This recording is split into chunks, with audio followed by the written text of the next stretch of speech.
Joining us now in studio to share his commentary on the day's market performance is Sam Houlie from Differential Capital. Sam, thanks so much for your time this afternoon. So markets still proving to be choppy. I don't know, I expected talks of a ceasefire between Russia and Ukraine to boost markets a bit more. Are traders still concerned about that Moody's downgrade? Is that what we're seeing playing out?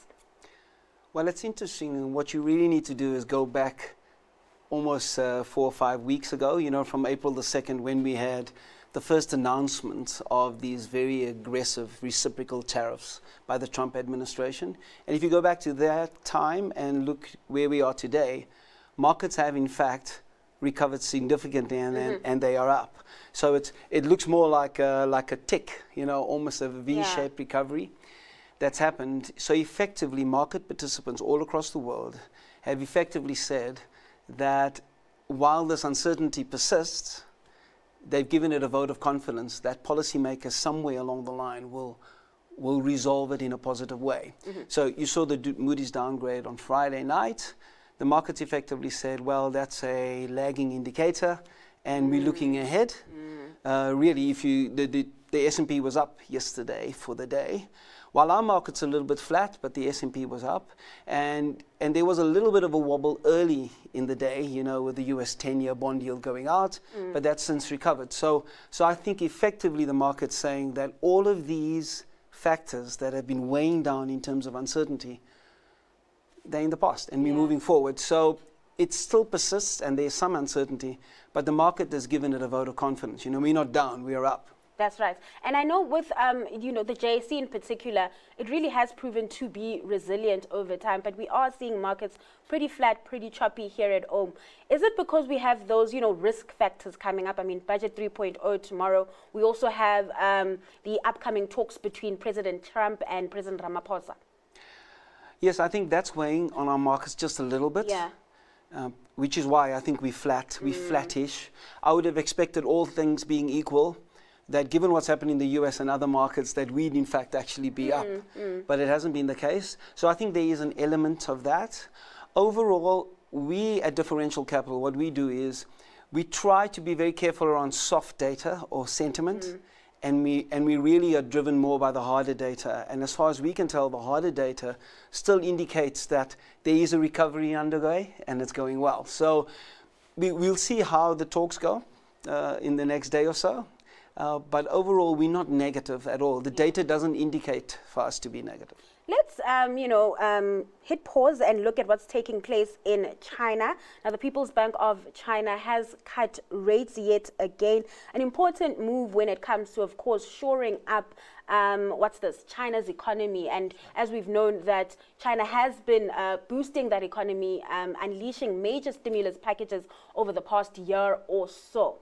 Right, I want to ask you if this move is enough. I mean, we do know that China suffers from a demand problem, a consumption problem. And I asked myself, are these rate cuts going to solve that? The last time I spoke to an analyst based in China, he had said that the Chinese citizen has money, they're just saving the money. So are the rate cuts enough to boost spending? Well, the short answer is no. I don't think it is enough, but it is a step in the right direction. It is clear that China has decided that they're trying to move slightly towards a consumption-driven economy. And as you rightly say, there's a lot of pent-up demand.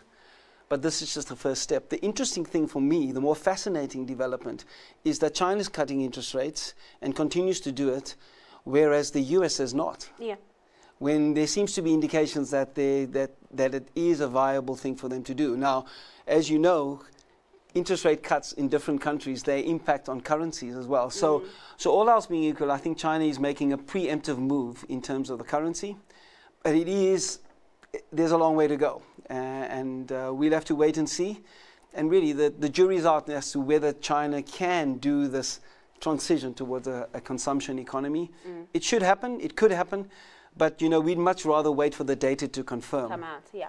Let's move over to some company news. Sasol updating markets on its turnaround efforts today. They've slashed their emission budget, and they've also hinted at the potential of listing Lake Charles. I mean, This comes as no surprise, right, as there have been reports throughout the year about this possibly happening. So no, it doesn't come as a surprise. We expect it. I mean, there's a capital markets day today, which is part of this announcement.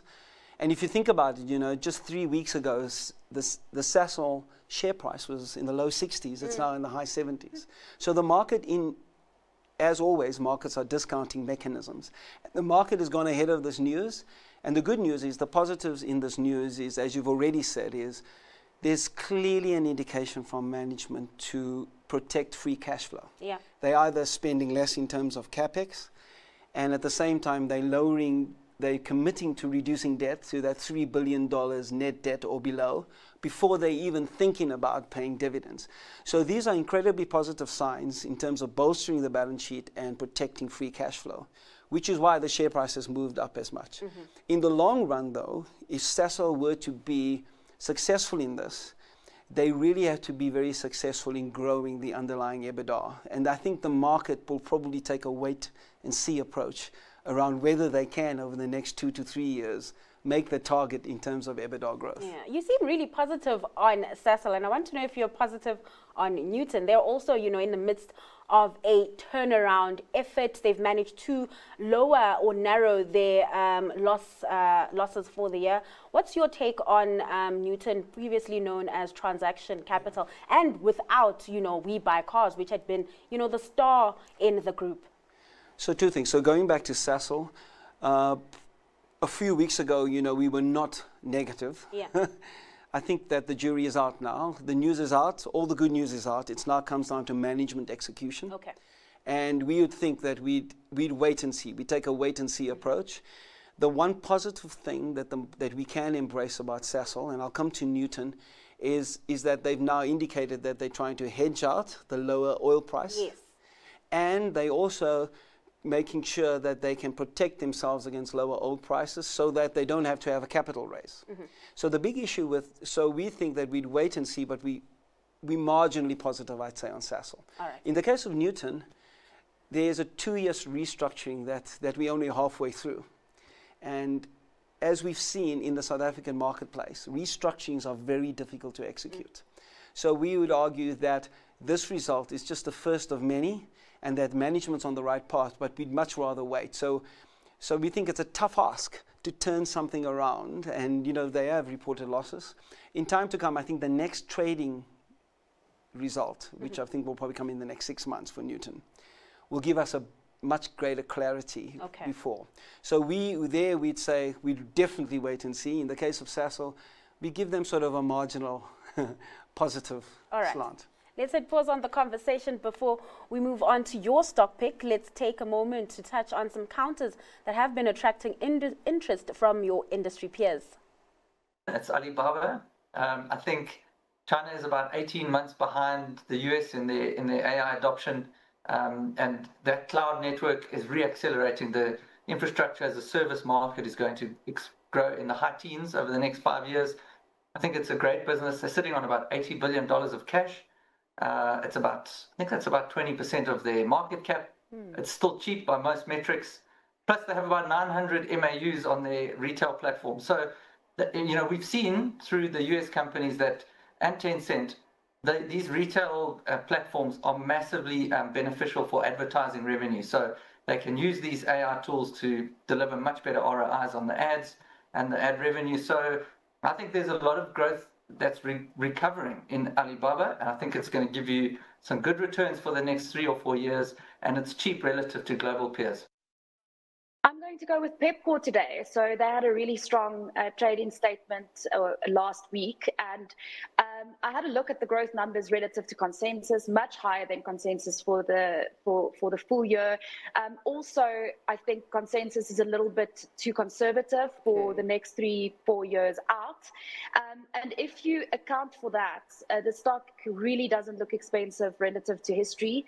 And if you further account for the fact that this company has a growing and very strong fintech offering that should probably demand a higher multiple, the core retail business is trading in line with like Truworths, but this is a much more defensive business and it's a high growth business. So Pepkor's getting my cash today.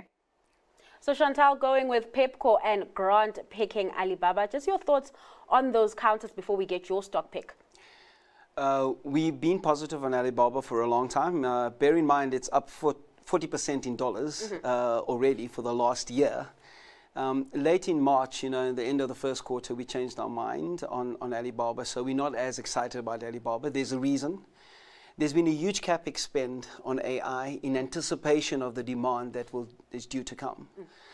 So you know, huge spend in data centers. The question for us, for Alibaba and all of their peers, is whether in fact those volumes will actually come through and the demand will come through in time. We think it's too early to know for sure, but the capex is a fact. They have spent that money, and they are spending that money. So we think you have to be a little bit more circumspect on Alibaba. All right. We agree on Pepco. So in fact, I agree on every single thing that, that was said. That thesis is intact. We would add that Pepco's apparel business, their clothing business, their general merchandising business, is likely to exceed expectations. It has a phenomenal distribution footprint in South Africa. You cannot replicate that. It's almost hard to replicate, but we think the optionality that Pepco has is in the other businesses. The fintech, which was mentioned by my, you know, the counterpart, but also the insurance business, which is in its fledgling stage, and we think they can grow that quite a bit. So whenever you have a really good core business that continues to grow well, and you can add on, you know, adjacent businesses without changing any of your existing distribution, you have a recipe for really strong sustainable growth. And we like Pepco, and we'd agree with that. All right, you like Pepco, but that's not your stock pick. What are you hanging your hat on today? Well, it is Pick n Pay. It is something that most South Africans would know very well, Pick n Pay stores. I think I need to give you a little bit of the background. We've been positive on Pick n Pay, particularly since the beginning of last year. Okay. And you'd remember that much like Newton that we spoke about earlier, is that Pick n Pay had to go through a restructuring, a recapitalization, and they had to sell a portion of their Boxer shares. So why do we like Pick n Pay today, even though it's already been a very good performer for us for the last year on behalf of our clients? The reason we like it is, in the stock market today, Pick n Pay has a market capitalization of 20 billion. At the same time, their stake in Boxer, which they effectively continue to hold, 65% stake, is worth over 20 billion, and they have cash on their balance sheet, and the Pick n Pay clothing business is doing well. All of that adds up to above 25 billion.